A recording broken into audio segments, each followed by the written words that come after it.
Hello, and welcome to today's episode of Bloom This Room.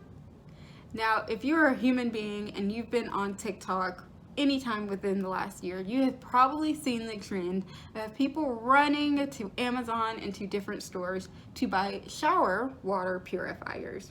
Now, I was intrigued by this, and so I decided to take a deep dive using the WELL AP standard and both the type of contaminants that you might find in water and how these different types of purifying systems actually go about purifying water and how effective they are at purifying water. With that, let's get started. So we're going to start a little bit. I have my notes in front of me because some of these words are big. So if you hear me struggling through these words, I apologize in advance. They're chemical compounds. I'm not a chemistry major. But we're going to start with talking a little bit about the contaminants in our water. Now, there are 4 different types of contaminants: inorganic contaminants, organic contaminants, herbicides and pesticides, and public water additives. Now, when we talk about inorganic contaminants, we're talking about dissolved metals. This is your copper, arsenic, lead, mercury, antimony, and nickel. Yes, I managed to memorize all 6 of those. That's because they were on the WELL AP exam. And this is where I start reading.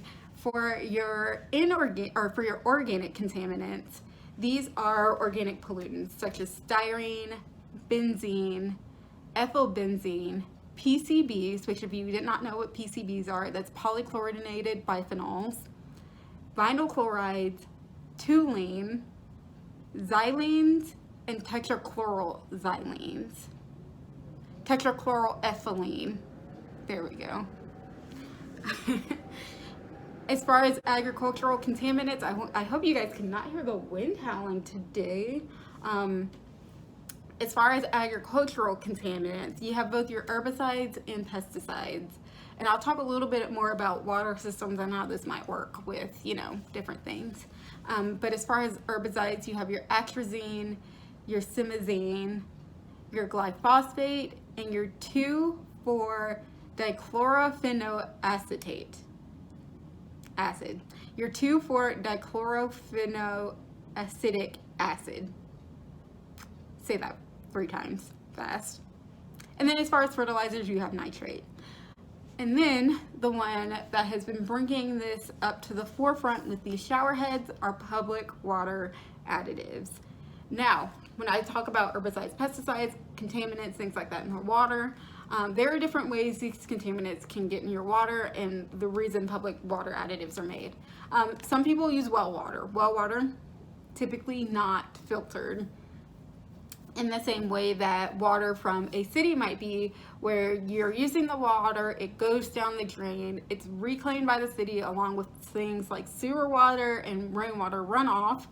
And then it gets treated and goes back into the system. You could also have systems like what I kind of grew up with, where you're getting your water from the city, so purified water from the city, or more pure water from the city. You use it, it goes down the drain, and then it goes into a septic tank, which means that water is never being reclaimed, it's not being reused, it goes into the septic tank, and then after like 5, 10, 15 years, it gets pumped out with all the other gross stuff, and then I don't know where it goes after that. Interesting. I'm gonna research that. But public water additives include disinfectants, disinfectant byproducts, and fluoride. So your disinfectants include chlorine and chloramine. Chlorine is the one that people have been talking about a lot because chlorine can mess with our skin. Disinfectant products include trihalomethanes and haloacetic acids. Ooh, nailed that one. And then, of course, fluoride, which, fluoride we use in drinking water. Apparently, it makes our teeth healthier. Some people think not so much, but consult your dentist about that. So, with that being said, what's going on with these shower purifying heads? Well, I looked up 5 to 6 different types. You have the Clear Jet, the Zen Body, Aqua Bliss, Royal Rinse, Shift, and VitaClean. Now, I'm going to start with the Clear Jet and Zen Body. Hopefully I have some images here of what these 2 products look like. if I did my editing right. These are two types of shower heads that use Meissen stones to purify the water. Now, what I've read about Meissen stones is that they do an ion exchange to absorb soluble heavy metals and chemicals impurities in water, and that's how they work. So doing some chemistry, some pluses go over here, some minuses go over there. I believe that's what an ion exchange is. I'm not a chemistry major, but I am getting better at understanding these things. Now, what I will say is when you go to research these shower heads, read the website and read what they say, because I will say I went on ZenBody and ClearJet's website and I went straight to the FAQs to read about Meissen stones. They had a little bit of information on it, like a little bit, but was concerning to me was that their FAQs were exactly the same, which leads me to believe either one person copied the other or they're the same company with two different names for some legal reason, dealing with like international shipping or something. I don't know. The next is the Aqua Bliss shower head. Hopefully there's an image here.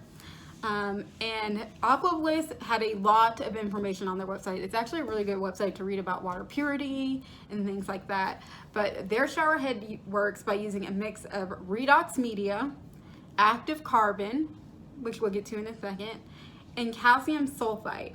So a combination of 3 different types of purification within one head. So redox media, let's talk a little bit about it. Also called redox oxidation and the redox oxidation reduction process. I'm going to be doing some reading here because lots of big words. So essentially it is composed of a high purity copper and zinc that uses a basic process known as redox, so oxidation, to remove chlorine, lead, mercury, iron, and hydrogen sulfide from water and water supplies. So essentially this works, it's in the same kind of way as ion exchanging. You're exchanging electrons with contaminants, and essentially what that means is when you take electrons from one chemical, put it on another, it changes the make of those chemicals. They are no longer the chemicals that they are. And that's how it reduces and gets rid of these bad contaminants in our water. Now, active carbon is a fun one. Granular activated carbon filters is what's in the well AP exam is one of the filtering systems that they big up in the book. And sometimes, depending on the scale, these can also be referred to as charcoal filters. And what these essentially do is the activated carbon and the charcoal, like any other charcoal filtering process, just absorbs the bad stuff. Like the bad stuff just gets trapped within the filter and the water flows through, and that's how it purifies the water. Now, the calcium sulfide, I had very, very hard problems trying to figure out what the calcium sulfide did.